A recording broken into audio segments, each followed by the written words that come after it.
அடியானி இந்த இடத்துல ஒரு சாட்சியா நிக்கிறதுக்காக நன்றி செலுத்துகிறோம். என் பையனுக்கு 33 வயசு, கல்யாணம் ஆகல. நாங்க மாசம் மாசம் வந்து எழுதி போட்டு போவோம். இந்த வருஷம் ஜனவரி மாசம் ஐயா சொன்னாரு, கொஞ்சம் சுக வாழ்வு சீக்கிரத்துல தொழுக்கும் என்று சொன்னாங்க.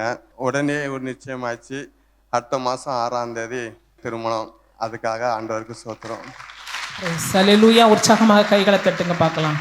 கர்த்தருடைய பரிசுத்த நாமத்துக்கு ஸ்தோத்திரம். 2023 வந்து நான் ஐடியில் ஒர்க் பண்ணுறேன். அங்கே ரொம்ப வந்து எனக்கு ப்ரெஷர், என்னோட மேலதிகாரிகளோட ப்ரெஷர்னால நான் வந்து பேப்பர் போட்டுட்டேன். ஸோ 1 மந்த் தான் நோட்டீஸ் பீரியட்னு சொல்லிட்டாங்க. கரெக்டாக வந்து April 1, 2023 அன்னைக்கு வந்து அங்கிள் வந்து மங்கள வார்த்தையில் ஒன்று சொல்கிறாங்க. நீ வந்து இன்னைக்கு ஃபினான்ஷியல் இயர் ஸ்டார்ட் ஆகுது, ஆனால் நீ வேலை இல்லாமல் நீ ஏன்னா எவ்வளோ 1 மந்த் தான் இருந்தது. நிறைய இன்டர்வியூ நான் போகிறேன், செலக்டே ஆகலை. ஃபைனல் ரவுண்டில் கூப்பிடவே மாட்டுறாங்க. எனக்கு வந்து நிறைய லோன்ஸ், நிறைய டெப்ஸ் எல்லாமே இருக்கு. நான் எல்லாம் ஃபேமிலியை பார்க்கணுமேன்ற ஒரு பாரம் ரொம்ப அதிகமாக இருந்தது. அப்போ அன்னைக்கு அந்த மங்கள வார்த்தையில் அங்கிள் ஒரே ஒரு வார்த்தை சொன்னாங்க, நீ இன்னைக்கு அழுதுட்டு உட்காந்துட்டு இருக்க, இந்த ஃபினான்ஷியல் இயர் ஸ்டார்ட் ஆகுது, இன்னைக்கு கர்த்தர் வந்து உனக்கு ஒரு புதிய ஆரம்பத்தை தராரு பாரு அப்படின்னு சொன்னாங்க. அப்போ நான் வந்து எனக்கு ஏன்னா 1ஆம் தேதி அங்கிள் பேசினாங்க, 3ஆம் தேதி எனக்கு ரிலீவிங்கு. நான் நினைக்கிறேன், என்னடா அங்கிள் இப்படி பேசினாங்களே, ஏன்னா நம்ம வேலை இல்லாமல் உட்காந்துட்டு இருக்கோமே நினைக்கிறேன். அன்னைக்கு ஈவினிங் 6 மணிக்கு நான் வந்து ஒரு பெரிய கம்பெனியில் வந்து நான் இன்டர்வியூ அட்டன் பண்ணியிருந்தேன். அந்த இடத்துல வந்து எனக்கு காலையில் 6 மணிக்கு ஆஃபர் லெட்டர் அனுப்புகிறாங்க. ஆஃபர் லெட்டர் அனுப்பி இன்னைக்கு வந்து உங்களுக்கு நான் நினச்சதுக்கும் மேலான ஒரு நல்ல ஆஃபர் எனக்கு இருந்தது. ப்ளஸ் ஒர்க் ஃப்ரம் ஹோம், குழந்தைங்கள வச்சு பார்த்துக்கிட்டு ஏற்ற மாதிரி ஒரு ஒர்க் ஃப்ரம் ஹோம் ஜாப் ஆப்பர்ச்சுனிட்டியை கடவுள் எனக்கு கொடுத்தாருக்கா. கொடான கொடி ஸ்தோத்திரம். ஹல்லேலூயா.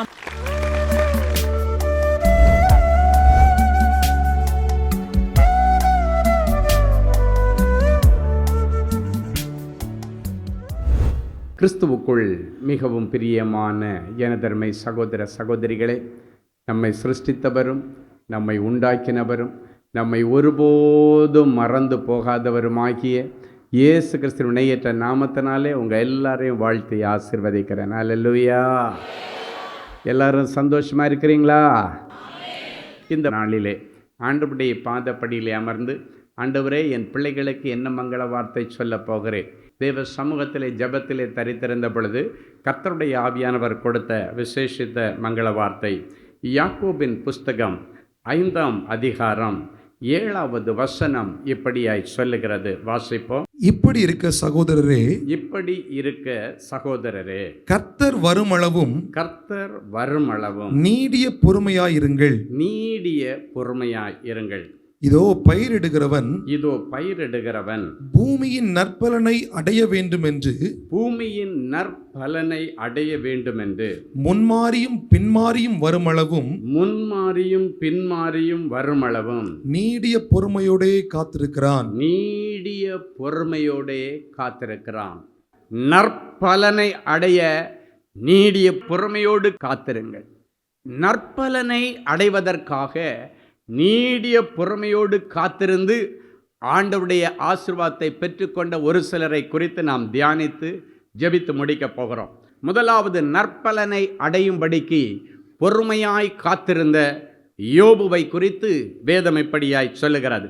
யோபுவின் புஸ்தகம் 14ஆம் அதிகாரம் 14வது வசனம் இப்படியாய் சொல்லுகிறது. எடுத்து வாசிப்போம். மனுஷன் செத்த பின் பிழைப்பானோ? எனக்கு மாறுதல் எப்பொழுது வரும் என்று எனக்கு குறிக்கப்பட்ட போராட்டத்தின் நாளெல்லாம் நான் காத்திருக்கிறேன். எனக்கு எப்பொழுது மாறுதல் வரும் என்று எனக்கு குறிக்கப்பட்ட போராட்டத்தின் நாளெல்லாம் நான் காத்திருக்கிறேன் என்று சொல்லுகிறான்.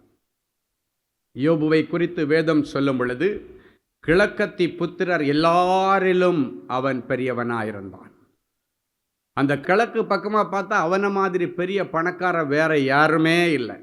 ஆண்டவர் அவனையும் அவனுக்கு உண்டான எல்லாவற்றையும் வேலியடைத்து அவனுடைய சம்பத்தை தேசத்தில் பெருக பண்ணி அவனை பெரிய ஐஸ்வர்ய சீமானாய் மாற்றினான். அவன் ஒரு பெரிய ஐஸ்வர்ய சீமானாய் இருந்தான். ஆனாலும் சோதனை காலம் என்கிற ஒரு காலத்தை அவனும் கடக்க வேண்டிய சூழ்நிலை இருந்தது. என் அன்பு தேவனுடைய பிள்ளைகளே, இந்த உலகத்தில் பிறந்த ஒவ்வொருவருக்கும் சோதனை காலம் என்கிற ஒரு காலத்தை அவர்கள் தாண்டித்தான் ஆக வேண்டும். சிலருக்கு சிறு வயதிலே வருகிறது, சிலருக்கு திருமண வயதிலே வருகிறது, சிலருக்கு திருமணம் முடித்து பிள்ளைகளை பெற்று பிள்ளைகளின் பிள்ளைகளை பார்க்கிற நேரத்திலே வருகிறது, சிலருக்கு வயது முதிர்ந்த நேரத்திலே வருகிறது. ஆனால் எல்லாருக்கும் இந்த உலகத்திலே சோதனை காலம் என்கிற ஒரு காலம் இருக்கும்.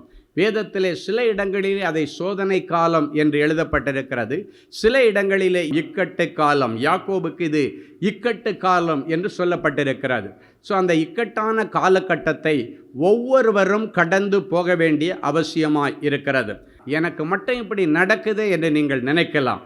உங்களுக்கு மட்டுமல்ல, உங்களை சுற்றி இருக்கிற எல்லாருக்கும் ஒரு காலகட்டத்தில் வரும். அது எந்த நேரத்தில் வரும், எந்த நேரத்தில் அந்த சோதனை காலம் அனுமதிக்கப்படுகிறது என்பது நம்மிடத்தில் இல்லை, அதை அனுமதிக்க ஆண்டவரிடத்தில் இருக்கிறது. ஆனால் உங்களுக்கு ஒரு நம்பிக்கை இருக்க வேண்டும். ஆண்டவர் ஒரு மனுஷனுக்கு சோதனையை கொடுத்தால் அதற்கு முடிவு நாள் என்று ஒரு நாளை வைத்து தான் கொடுப்பார். அதில் ஒரு நிபந்தனை வைத்துத்தான் அதை அனுமதிப்பார். அந்த நாள் வரும் பொழுது எவ்வளவுக்கு எவ்வளவு அந்த சோதனை காலத்தில் கஷ்டப்பட்டீங்களோ அவ்வளவுக்கு அவ்வளவு அதை விட பல மடங்கு அதிகமாக நீங்கள் நன்மையான ஈவுகளை பெற்றுக்கொள்ள முடியும். யோபுடைய வாழ்க்கையில் பெரிய செல்வசீமானாக இருந்தான், நல்ல பெயரோட புகழோடு இருந்தான். 10 பிள்ளைகளையும் நல்லபடியாக திருமணம் செய்து 10 பிள்ளைகளும் அங்கங்கே செட்டில் ஆகிட்டாங்க. 7 ஆண் பிள்ளைகளுக்கு திருமணம் செய்து கொடுத்து வீட்டு பக்கத்தில் சுற்றி அவங்களுக்கு வீடு எடுத்து வச்சுட்டார். 3 பெண் பிள்ளைகளுக்கு அழகாக லைஃப்பை செட்டில் பண்ணி கொடுத்துட்டார். இந்த ஆண் பிள்ளைகளிடத்தில் சொல்கிறாரு, அப்பப்போ உங்கள் அக்கா தங்கச்சிகளை போய் பார்த்து அவங்க வீட்டில் நீங்கள் போய் விருந்து சாப்பிட்டு அவங்கள கூப்பிட்டு விருந்து கொடுத்து இப்படியாக விருந்து கொடுத்து நல்ல ஐக்கியமாய் வாழ வேண்டும் என்று சொல்லி நல்ல ஒரு ஆசீர்வாதமான ஒரு பழக்கத்தை அந்த குடும்பத்திற்கு கொடுத்தார். அந்த குடும்பங்கள் எல்லாம் குட்டி பரலோகமாயிருந்தது. அந்த பிள்ளைகள் எல்லாம் மகன்கள் தன்னுடைய சகோதரர்களுடைய வீட்டுக்கு விருந்துக்கு போவதும், அந்த சகோதரிகள் தன்னுடைய சகோதரர்கள் வீட்டிலே வந்து தங்குவதும் விருந்து சாப்பிடுவதுமாக ஒரு குடும்பம் எப்படி இருக்க வேண்டும் என்பதற்கு அடையாளமாக எல்லாம் அழகாக போய்கொண்டிருந்தது.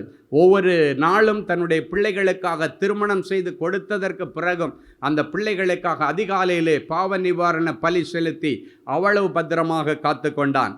ஆனாலும் அவனுக்கு சோதனை காலம் என்கிற ஒரு காலம் அனுமதிக்கப்பட்ட பொழுது மடன்னு எவ்வளவு பயங்கரமான கோபுரத்தில் இருந்தானோ அப்படியே மடன்னு இடிந்து விழுந்து எல்லா ஐஸ்வர்யங்களும் போயிட்டு 10 பிள்ளைகளும் ஒரே நாளிலே மரித்து போய்விட்டார்கள்.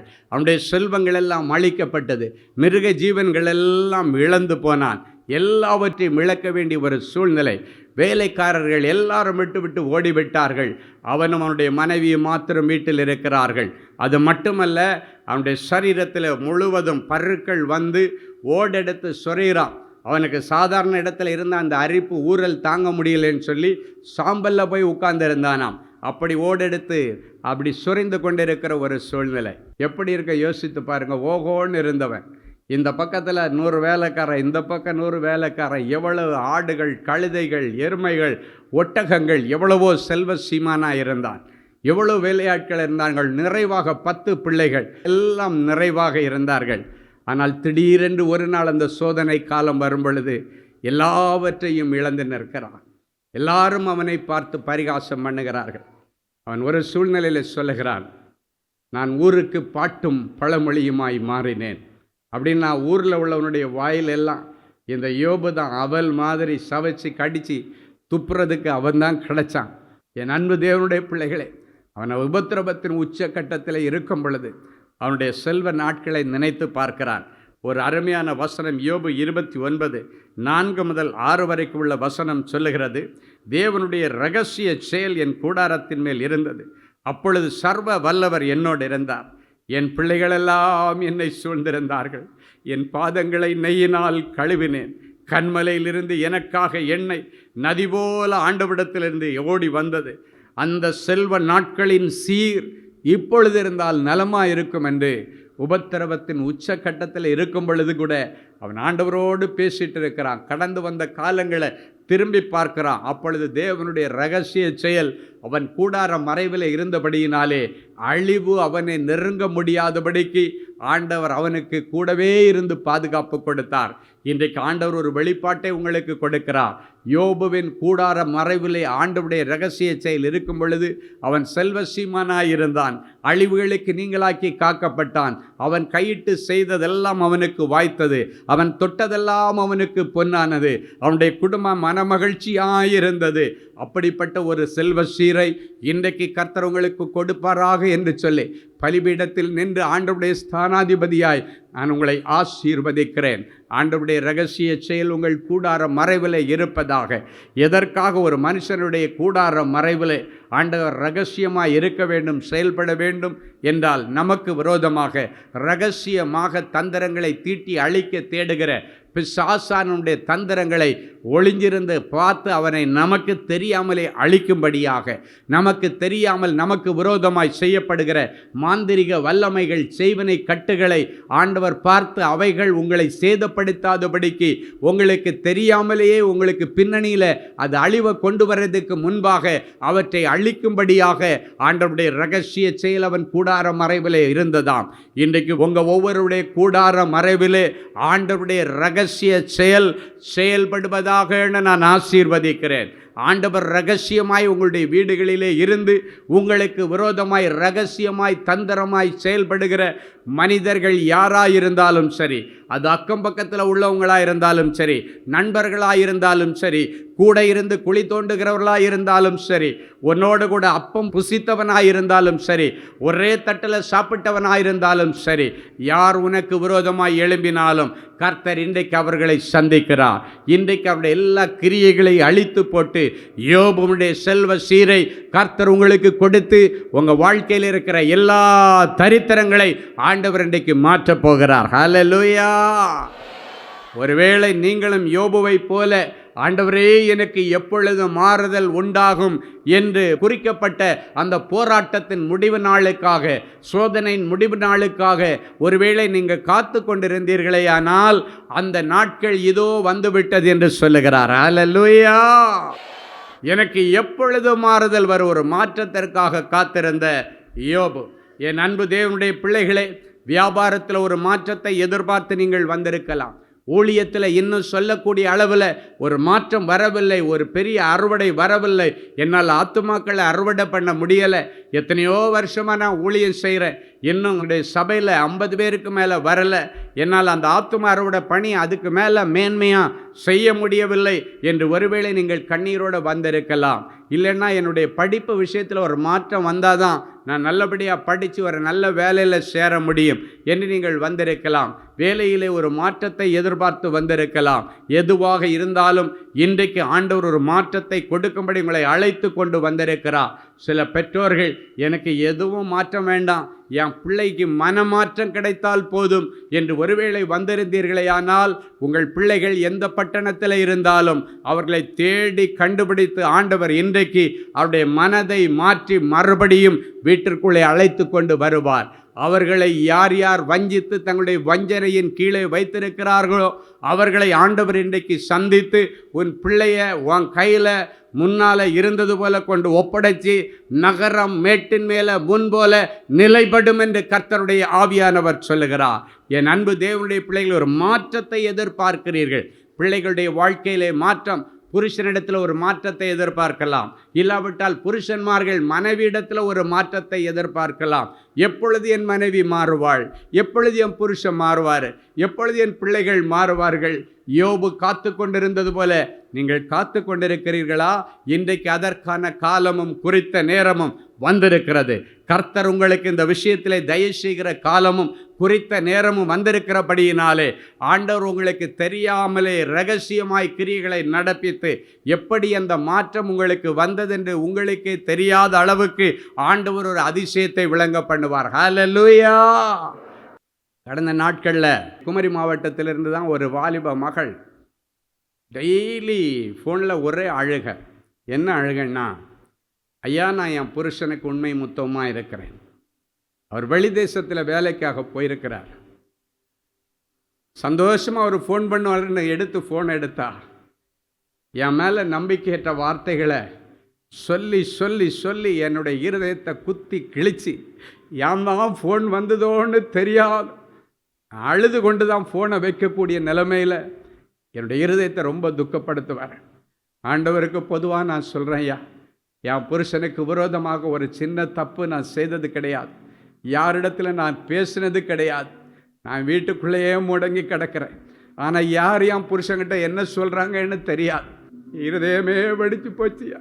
இன்னைக்கு வரைக்கும் வீட்டு வாசப்படி தாண்டாமல் நான் இருக்கிறேன். இன்னைக்கு இந்த பழிச்சொல்களெல்லாம் கேட்டுட்டு என்னால் இருக்க முடியலை. என்னுடைய மனசு ரொம்ப துக்கப்படுது. நான் எவ்வளவு தூரம் உண்மைக்கு உண்மையாக இருக்கிறோன்னு அவ்வளவுக்கு அவ்வளவு அங்கிருந்து நெருக்கமான காரியங்கள் கேட்டால் எனக்கு நண்பர் சொன்னார், பக்கத்து வீட்டில் சொன்னாங்க, இங்கே சொன்னாங்க, அங்கே சொன்னாங்க. எவ்வளோ சொல்லுவாராம், சர்ச்சுக்கு போகிறத தவிர நான் வேறு எங்கேயுமே போகிறதில்லைங்க, என்னை நம்புங்க நம்புங்க என்று சொல்வாராம். அதை விட அவர் கடைசி எடுத்துக்கொண்ட ஆயுதம் என்னென்னா, திடீர்னு அவர் வேலையில் இருக்கிற நேரத்தில் கூட வீடியோ காலில் வருவாராம். இவன் எங்கே இருக்கிறான், எந்த நிலைமையில் இருக்கிறான், நான் எப்போ அடித்தாலும் நீ வீடியோ கால் எடுக்கணும், அதே இடத்துல ஆன் பண்ணணும், நீ கொஞ்ச நேரம் கழிச்செல்லாம் எனக்கு அடிக்கக்கூடாது. இவ்வளவு பயங்கரமான கொடுமையின் சித்திர வதைகள் எனக்கு வாழவே பிடிக்கலையா. இப்படி ஒரு மனுஷன் கூட வாழ்றதை விட செத்து போயிடலாம் என்று நான் நினைக்கிறேன். எனக்கு என்றைக்கு இந்த காரியத்தில் ஒரு முடிவு காலம் வரும்? யார் என்னை பற்றி தப்பா சொல்றாங்களோ எனக்கு தெரியலையே. என் கண்ணு முன்னாலே எனக்கு விரோதிகள்னு பார்க்க ஒருவரும் இல்லையே. அவங்களுக்கு இப்படி போட்டு கெடுக்கிறதுனால அவங்களுக்கு என்ன கிடைக்க போகுதுன்னு தெரியலையே. எனக்கு சாகிறதை தவிர வேற வழி இல்லை என்று சொல்லி அழுதாள். அப்ப ஆண்டவர் சொன்னார், உத்தமனுக்கு கர்த்தர் துணையாயிருக்கிறார், நீ ஒரு உத்தமி, உனக்கு நான் துணையாயிருக்கிறேன். அவர் சொன்னா, எனக்கு என்னைக்கு இதிலிருந்து ஒரு விமோச்சனம் வரும்னு தெரியலையே என்று சொல்லி அழுதாள். நான் சொன்ன, உனக்கு விமோச்சனம் வந்துருச்சு. இன்னைக்கு இரவோடு இரவாக கர்த்தர் அவரிடத்தில் பேசுவார். நான் சொன்ன, ஆண்டவரே, உத்தமிக்கு கர்த்தர் துணைன்னு சொல்லிட்டீங்க, என் பிள்ளைக்காக நீர் வழக்காடு யுத்தம் செய்து இந்த காரியத்தில் இன்னைக்கு ஒரு மாற்றம் வேணும், அவன் முழுமையாக தன் மனைவியை நம்பணும் என்று சொல்லி அந்த மகளுக்காக கண்ணீரோடு ஜெபம் பண்ணி வச்சேன். ஆண்டவர் சொன்னார், இன்றைக்கு அவனிடத்திலே நான் பேசுவேன். இந்த வார்த்தை தான் வந்துச்சு. எப்படி பேசுவாருன்னெல்லாம் எனக்கு வெளிப்பாடு வரல. இன்றைக்கு நான் அவனிடத்திலே பேசுவேன், நீ சமாதானமாக இரு என்று சொல்லிவிட்டார். சரின்னு ஃபோனை வச்சுட்டேன். அடுத்த நாள் காலையில் எங்கள் அலுவலகத்துக்கு ஃபோன் பண்ணி அவள் சொல்கிறா, என்னைக்கு இவள் அழுதாலும் அன்னைக்கு சாயங்காலம் அவள் இருக்கிற அந்த பட்டணத்தில், அந்த அரபு தேசத்தில் ஒரு ஊழியக்காரர் வந்திருக்கிறாரு, இன்னைக்கு ஒரு ஸ்பெஷல் மீட்டிங் என்று சொல்லி கூப்பிட்ட உடனே, சரி சாயங்காலம் சும்மா இருக்கிறோம், மீட்டிங் போவோம் அப்படின்னு சொல்லிட்டு அவன் மீட்டிங்கில் போய் உட்கார்ந்துருந்தானா. திடீர்னு அந்த ஊழியக்காரர் சொல்கிறாரு, உன் மனைவியை சந்தேக வார்த்தையால் பேசி பேசி குத்தி கிழித்து கொண்டிருக்கிற மகனே, இன்னைக்கு ஆண்டவர் உனக்கு கடைசியாக ஒரு வார்னிங் கொடுக்கிறார், இதிலும் கேடானது வராதபடிக்கு இதுக்கு மேலே அவளை சந்தேகப்படாதே அப்படின்னு ஒரு ப்ராஃபஸி சொல்லிட்டு பேரெல்லாம் சொல்ல விட்டார். இவன் நினைக்கிறானா, அப்போ கூட இங்கே எவ்வளோ பேர் இருக்கிறான், எல்லாரும் மனைவிமார்களை ஊரில் விட்டுட்டு வேலை செய்கிறவன் தான் இன்றைக்கி கூட்டத்தில் ஃபுல்லாக இருக்கிறான், எவனோ ஒருத்தனுக்காக இருக்கேன்னு சொல்லிட்டு அந்த நேரத்தில் இருதயத்தை கடினப்படுத்தி கொண்டானா. எல்லாம் முடிஞ்ச உடனடியாக யாரையுமே அந்த ஊழியக்காரர் கூப்பிடலை. தம்பி நீங்கள் வா அப்படின்னு கையை நீட்டி விரல் நீட்டி கூப்பிட்டாரான். இவன் அங்கே எங்கேயும் பார்க்குறானா, பக்கத்தில் யாரை கூப்பிட்றான்னு பார்க்குறானா. நானான்னு கேட்டானா, ஆமாம் நீ தான் இங்கே வான்னு சொன்னாரான். நேரம் வந்து முட்டி போடு, உனக்கு மட்டும்தான் இன்றைக்கி ஜெபம் பண்ண ஆண்டவர் சொல்கிறார், முட்டி போடுனாராம். முட்டி போட்ட உடனே ஆண்டவர் சொன்னார், ஏன் என்னை வேதனைப்படுத்துகிறாய்? அன்றைக்கு அப்போஸ்தலனாகிய பவுலை, அவன் சவுலாக இருந்த நாட்களில், சவுலே சவுலே ஏன் என்னை துன்புறுத்துகிறாய் என்று கேட்ட பொழுது, நான் எங்கே உங்களை துன்புறுத்துகிறேன் அப்படின்னு கேட்கும் பொழுது ஆண்டவர் சொன்னார், என் ஜனங்களை நீ துன்புறுத்துறது என்ன துன்புறுக்க சமம், ஏன் என்னை துன்புறுத்துகிறாய்ன்னு இவ கேட்டதான் உண்டு. ஓன்னு அழ ஆரம்பிச்சான். ஐயா, நான் எங்க உங்களை துன்புறுத்துறேன்? அதே வார்த்தை தான் சொல்றாரா. எனக்கு தெரியாதுப்பா, ஆண்டவர் மனசு கஷ்டப்படும்படி ஏதோ ஒரு காரியத்தை நீ செய்துட்டு இருக்கிற என்று சொன்ன உடனடியாக அப்படியே முழங்கால் படியிட்டு அழுது, இன்னைக்கே நான் அந்த காரியத்திலிருந்து வெளியே வந்துடுறையான்னு சொல்லிட்டு அந்த உடனடியாக மீட்டிங் முடிச்சு போனோன்ன மனைவிக்கு ஃபோன் பண்ணி அவர் சொல்கிறாராம், எந்த ஊர்லேருந்து வந்தாருன்னே தெரியாது அந்த ஊழியக்காரரு, அவ்வளவு ஜனங்கள் மத்தியில் என்னை மட்டும் பேர சொல்லி ஏன் என்ன துன்புறுத்துறேன்னு கேட்டார். நான் ஒன்றை துன்புறுத்துறது ஆண்டவரே துன்புறுத்துறதுன்னு எனக்கு தெரியாமல் போச்சு. ஆண்டவரே எனக்கு சர்டிஃபிகேட் கொடுத்தாச்சு, நீ உத்தமி, எதுக்கு மேலே எவன் சொன்னாலும் சரி ஒருத்தனையும் நான் நம்ப மாட்டேன், நீ சீக்கிரமாக இங்கே வா, உனக்கு நான் கண்டிப்பாக ஒரு விசிட்டர்ஸ் விசா எடுத்து கொடுக்குறேன், உன்னை இங்கே கொஞ்ச நாள் வச்சு சந்தோஷமாக உன்னை பார்த்து அனுப்புனாதான் எனக்கு மனசு ஆறுதல் அடையும், நான் உடனடியாக உனக்கு விசாவுக்கு ஏற்பாடு செய்கிறேன் என்று சொல்லி அவளை அழைத்தபோது அவளுடைய இருதயத்தில் சந்தோஷம். அவள் சொன்னா, ஆண்டவர் இவ்வளவு சீக்கிரமாக கிரியைகளை நடப்பிப்பாருன்னு நான் கனவுலையே நினைக்கலன்னு சொன்னான். என் அன்பு தேவனுடைய பிள்ளைகளை, சில நேரங்களில் என்னை மனம் சொந்து, ஆண்டவரே இந்த காரியத்தில் எனக்கு ஒரு விமோச்சனம் வேண்டும், எனக்கு இதில் ஒரு விடிவு காலம் வேண்டும், என்னால் தாங்க முடியலை என்று நீ சொல்லும் பொழுது ஆண்டவர் அந்த காரியத்தில் இறங்கி நின்று உனக்காக அற்புதம் செய்வார். உனக்காக அவர் யுத்தம் பண்ணுவார், உனக்காக அவர் வழக்காடுவார், உனக்காக யாரிடத்தில் வேண்டுமானாலும் பேசுவார். உனக்காக அவர் நீதிபதியிடத்தில் பேசலாம், உனக்காக மந்திரிமாரிடத்தில் பேசலாம், உனக்காக உன்னை நிந்தித்தவரிடத்தில் பேசலாம். இயேசு ஒரு மனுஷனிடத்தில் பேசினதற்கு பிறகு அதை மீறி ஒருவனாலும் உன்மேல் கை போட முடியாது, ஒருவனாலும் உனக்கு தீங்கு செய்ய முடியாது, ஒருவனாலும் உன் பெயரை அழிக்க முடியாது. என் ராஜாதி ராஜா சொல்றாரு, எனக்கு என்ன மாறுதல் வர வேண்டும் என்று நீ காத்து கொண்டிருக்கிறாயோ அந்த மாறுதல் இதோ வந்துவிட்டது என்று சொல்லுகிறார். யோபுடைய மாறுதலின் நாட்கள் வரும் பொழுது முன்பிருந்ததை காட்டிலும் எல்லாவற்றையும் இரட்டிப்பாக கொடுத்த ஆண்டவர் நீ இழந்து போன எல்லாவற்றையும் அவர் இரட்டிப்பாக கொடுத்து உன் பெயரை நீ பெருமைப்படுத்துவார். நான் இழந்து போன ஜெப வரம் எனக்கு வேண்டும் என்று கேட்கிற பிள்ளைகளுக்கு ஜெப வரத்தை கொடுக்கிறார். வல்லமையின் வரங்களை இழந்து போன பிள்ளைகளுக்கு மறுபடியும் வல்லமையை கொடுக்கிறார். உன் ஆதி அன்புக்கு திரும்பு என்று கர்த்தர் சொல்லுகிறார். உன் ஆதி அன்புக்கு திரும்பு. உன் மனைவி ஆதியிலே நீ எப்படி நேசித்தாய், அந்த நேசம் எங்கே போனது என்று கேட்கிறார். உன்னுடைய புருஷனை ஆரம்பத்தில் எப்படியெல்லாம் நீ நேசித்தாய், எப்படியெல்லாம் அவனை கவனித்தாய், அந்த ஆதி அன்பு எங்கே என்று ஆண்டவர் கேட்கிறார். உன் பெற்றோரை சுத்தி சுத்தி வந்தியே, இப்பொழுது பெற்றோருடைய பேச்சுக்கு மதிப்பு கொடுக்கலையே, உன் பெற்றோர் கூப்பிட்டா கூட கேட்காத மாதிரி போகிறியே, மகளே உன் ஆதி அன்பு எங்கே என்று ஆண்டவர் கேட்கிறார். ஆதி அன்புக்கு திரும்ப. அப்பொழுது நீ அறியாததும் உனக்கு எட்டாததும் உன்னுடைய கண்களுக்கு புலப்படாததுமான ஆராய்ந்து முடியாத பெரிய காரியங்களை கர்த்தர் உனக்கு செய்வார். அல்லேலூயா. என் அன்பு தேவனுடைய பிள்ளைகளே, நல்ல தேவ செய்தியை கேட்டீர்கள், அருமையான சாட்சிகளையும் பார்த்தீர்கள். எல்லாருடைய இருதயத்தில் ஒரு கேள்வி, எனக்கு என்னைக்கு பிரதர் இப்படி ஒரு அற்புதம் நடக்கும், ஏன் அது ஆண்டவர் என்னைக்கு செய்யலாம் இல்லை? விசுவாசத்தோடு அப்படியே முழங்கால்களை தாழ்த்துங்கள், கண்களை மூடி நாம் தேவ சமூகத்தை நோக்கி பார்ப்போம். அன்பான ஆண்டவரே, உமக்கு நன்றி. நீர் நல்லவர், பெரியவர், பெரிய காரியங்களை செய்கிறார். ஒரு சின்ன காரியம் கூட என்னுடைய வாழ்க்கையில் நடக்கலேன்னு அழுது கொண்டிருக்கிற பிள்ளைகளுக்கு பெரிய காரியங்களை செய்ய ஆண்டவர் இன்றைக்கு இந்த நிமிஷத்தில் என் பிள்ளைகளுடைய இருதயமாகிய சிங்காசனத்திலே எழுந்தருளுவீராக. என் பிள்ளைகள் இன்றைக்கு உம்மை சுமந்து கொண்டு முழந்தாள் படியிட்டு ஜெபித்து எழும்பும் பொழுது பிள்ளைகளுக்கான நல்ல காரியங்களுக்கான தேவதூதர்கள் வருவார்களாக, பணிவிடை நாவிகள் வருவார்களாக, எலியேசர்கள் வருவார்களாக, கேப்ரியல் தூதியன் வருவானாக.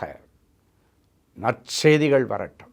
இன்றைக்கு இந்த ஜெபம் முடித்து அவர்கள் எழும்பி கண்களை ஏறெடுத்து பார்க்கும் பொழுது, அவங்க மெயிலை ஓப்பன் பண்ணி பார்க்கும் பொழுது, மொபைலை ஓப்பன் பண்ணி பார்க்கும் பொழுது, நீண்ட நாட்கள் இவர்கள் எதிர்பார்த்து கொண்டிருந்த நற்செய்திகளின் பிள்ளைகளுக்கு வரட்டும் சாமி.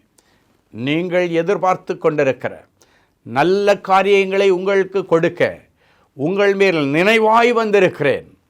அவைகள் தீமைக்கு ஏதுவாய் அல்ல, நன்மைக்கு ஏதுவாகவே நடக்கும். நன்மைக்கு ஏதுவான நற்செய்திகளும் வரும் என்று கர்த்தர் சொல்லி பிள்ளைகளை ஆசீர்வதிக்கிறதற்கு ஸ்தோத்திரம். எனக்கு எப்பொழுது மாறுதல் உண்டாகும் என்று யோபு காத்து கொண்டிருந்தது போல உபத்திரவத்தின் முடிவு நாளுக்காக காத்து கொண்டிருக்கிற என் பிள்ளைகளுக்கு இனியும் கால தாமதம் இல்லாமல் என் பிள்ளைகளுடைய உபத்திரவங்களுக்கு முடிவை கொண்டு வாரும். உபத்திரவத்தின் முடிவு வரும் பொழுது யோபுவுக்கு இரட்டிப்பான நன்மையை கொடுத்த ஆண்டவர் என் பிள்ளைகளுக்கும் இரட்டிப்பான நன்மைகளை கொடுத்து இவர்களை கனம் பண்ணுவீராக. இவர்கள் தரித்திரம் மறைவதாக, கடன் பிரச்சனைகள் மறைவதாக, நிந்தைகள் மறைவதாக, அவமானங்கள் மறைவதாக, கோர்ட்டு கேஸுக்கு இன்றைக்கு ஒரு முடிவு வருவதாக. நீண்ட நாட்களாய் இருதயத்தில் ஏங்கிக் கொண்டிருக்கிற என் பிள்ளைகளுடைய உணர்வுகளையும் அவருடைய மன விருப்பங்களையும் நீர் அறிந்திருக்கிறீர். வேதம் சொல்கிற இந்த வார்த்தையின்படி பிள்ளைகளை ஆசீர்வதிக்கிறேன். கர்த்தருக்குள் மனமகிழ்ச்சி ஆயிரு, அவரின் இருதயத்தின் வேண்டுதல்களை எல்லாம் உனக்கு அருள் செய்வார் என்ற வார்த்தையின்படி இருதயத்தின் வேண்டுதல்களை எல்லாம் என் பிள்ளைகளுக்கு நிறைவேற்றித்தார். நிறைஞ்ச மனசில் பிள்ளைகளை ஆசீர்வதிக்கிறேன் இயேசுவின் மூலம் பிதாவே. ஆமேன், ஆமேன். அன்பு தேவனுடைய பிள்ளைகளே, இந்நிகழ்ச்சியின் மூலம் நீங்கள் பெற்றுக்கொண்ட ஆசீர்வாதங்களையும் உங்கள் ஜெப விண்ணப்பங்களையும் அனுப்ப வேண்டிய முகவரி தேவனின் அன்பு ஊழியங்கள், எண் 340B பார் 1A 3B1 Vinayak avenue, OMR road, Okkiyam, Thoraipakkam, Chennai 600097. மின்னஞ்சல் prayer@godsloveministries.co.in. எங்களது இணையதளம் www.godsloveministries.co.in. மேலும் 24 மணி நேர ஜெப உதவிக்கு 04454479999 மற்றும் 9941950999 என்ற எண்களுக்கு தொடர்பு கொள்ளுங்கள். கர்த்தர் தாமே உங்களை ஆசீர்வதிப்பாராக.